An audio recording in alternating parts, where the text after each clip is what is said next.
কোনো ধরনের সতর্কতা ছাড়াই চেনাব নদীর বাঁধ খুলে দিল ভারত। তুমুল বেগে পানি বইছে পাকিস্তানের দিকে।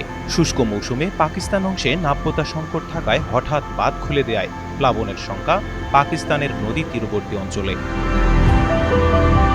দ্য ইকোনমিক টাইমস জানায়, ভারত 11 মে রোববার রামবানে চেনাব নদীর ওপর নির্মিত বাগলিহার জলবিদ্যুৎ প্রকল্পের বাঁধের তৃতীয় গেট খুলে দেয়। এর আগে শনিবার খোলা হয়েছিল বাঁধের দুটি গেট। গেটগুলো সকাল 8:30 থেকে বিকেল 4:30 পর্যন্ত খোলা রাখা হচ্ছে।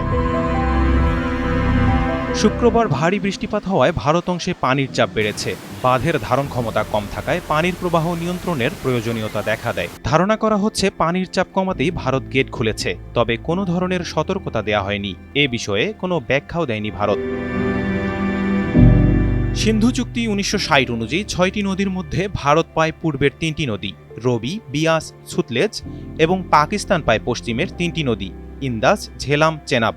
ভারত এই নদীগুলোর পানি সীমিত পরিমাণে ব্যবহার করতে পারে, তবে পানি সংরক্ষণ বা প্রবাহে বাধা সৃষ্টি করতে পারে না। এরই মধ্যে পাকিস্তানের সঙ্গে কূটনৈতিক টানাপোড়েন সামরিক সংঘাতে রূপ নেয়। টানা কয়েকদিনের সংঘাত যুক্তরাষ্ট্রের মধ্যস্থতায় যুদ্ধবিরতিতে পৌঁছায় দুই দেশ, কিন্তু সিন্ধু পানি চুক্তি স্থগিত বহাল রাখে ভারত।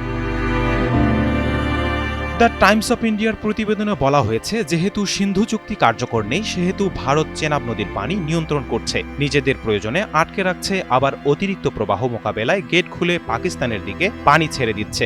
গেল সপ্তাহ ধরে ভারত বেশ কয়েকবার গেট বন্ধ রেখেছে, আবার খুলেও দিয়েছে। একই পরিস্থিতি ঝেলাম নদীতে। চুক্তি স্থগিতের পর কিছুদিন বাঁধের গেট বন্ধ রাখে ভারত, কিন্তু ভারতীয় অংশে প্রবল বৃষ্টিপাতের ফলে সেটি বন্ধ রাখা সম্ভব হয়নি। নিয়মিত বাঁধের গেট বন্ধ ও খুলে দিচ্ছে নরেন্দ্র মোদীর প্রশাসন। ভারতের এমন আচরণ পাকিস্তানকে ভাবাচ্ছে। দেশটির সেচ ব্যবস্থা মূলত পশ্চিমের নদীগুলোর উপর নির্ভরশীল। এছাড়া পাকিস্তানের 1/3 বিদ্যুৎ জলবিদ্যুৎ থেকে আসে।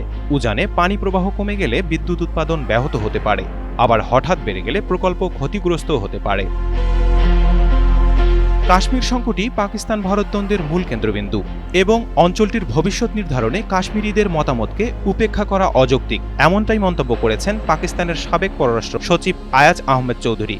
চীন, যুক্তরাষ্ট্র, সৌদি আরব ও কাতারের মধ্যস্থতায় 10 মে ভারত পাকিস্তান যুদ্ধবিরতিতে সম্মত হয়, কিন্তু বিশ্লেষকদের মতে কাশ্মীর সংকট থেকে নজর সরিয়ে রাখলে এই যুদ্ধবিরতি দীর্ঘস্থায়ী হবে না। Mahmud Rafi, NTV online.